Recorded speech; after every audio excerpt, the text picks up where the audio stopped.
అటు సినిమా ఇండస్ట్రీలో ఇటు రాజకీయ రంగంలో హాట్ టాపిక్ గా మారిన అంశం సంధ్యా థియేటర్ దగ్గర జరిగిన దుర్ఘటన. పుష్ప బెనిఫిట్ షోకి వెళ్లిన రేవతి అనే మహిళా అభిమాని తొక్కిసలాట అక్కడికక్కడే మరణించడం చర్చానీయాంశంగా మారింది. బిజీగా గడుపుతున్న లైఫ్ లో చిన్న బ్రేక్ తీసుకుని ఫ్యామిలీ మరియు ఫ్రెండ్స్ తో ఎంజాయ్ చేయాలి అనుకుంటున్నారా? అయితే వెంటనే ఆర్మీ వెకేషన్స్ ప్రైవేట్ లిమిటెడ్ ని సంప్రదించండి. వీరి దగ్గర సరికొత్త ఆఫర్స్ మరియు స్పెషల్ ప్యాకేజెస్ ఉన్నాయి. మరిన్ని డీటెయిల్స్ కోసం సంప్రదించండి 7997979960 అలాగే 61. ముఖ్యంగా ఇందులో అల్లు అర్జున్ ప్రధాన కారణమని పెద్ద ఎత్తున విమర్శలు వెళ్తున్నాయి.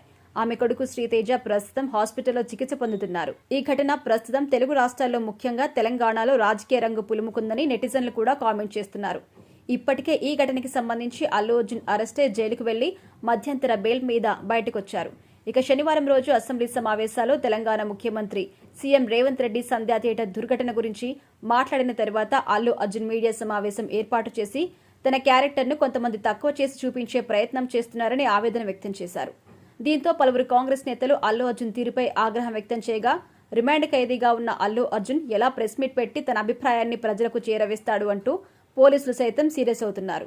ఈ నేపథ్యంలో అల్లు అర్జున్ బెయిల్ని కూడా రద్దు చేసేలా నేడు హైకోర్టులో పిటిషన్ వేయబోతున్నట్టుగా తెలుస్తోంది. ఇది ఇలా ఉండగా ఈ ఘటనకి సంబంధించి జరుగుతున్న పరిణామాలపై ప్రముఖ సీనియర్ హీరోయిన్, కాంగ్రెస్ పార్టీ నాయకురాలు, మాజీ ఎంపీ విజయశాంతి స్పందిస్తూ సుదీర్ఘ నోట్ ఒకటి ట్విట్టర్ వేదికగా పోస్ట్ చేశారు.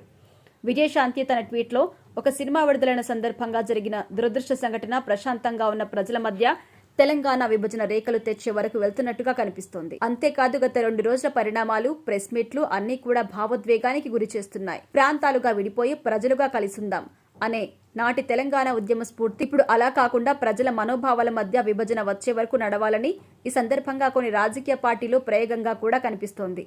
ఏదేమైనా ఒక సంఘటనకు బీజేపీ తమను అనుకూలంగా చేసుకునే ప్రక్రియగా ఈ అంశాలు అటు తెలంగాణ ఇటు ఏపీ రాష్ట్రాల్లోని బీజేపీ నేతల ప్రకటన బట్టి మనకు అర్థమవుతుంది.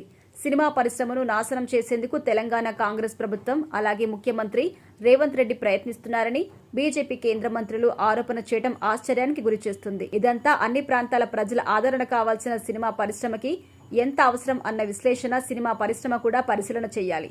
వెంటనే ఈ సమస్యను పరిష్కరించేందుకు ప్రయత్నం జరగాలి అంటూ తన ట్వీట్లో పేర్కొంది విజయశాంతి. తప్పు ఎవరిదో, నిజాలు ఎటువైపు ఉన్నాయో తెలుసుకోకుండా కొంతమంది కామెంట్స్ చేస్తున్నారు అని కూడా ఆమె మండిపడ్డారు.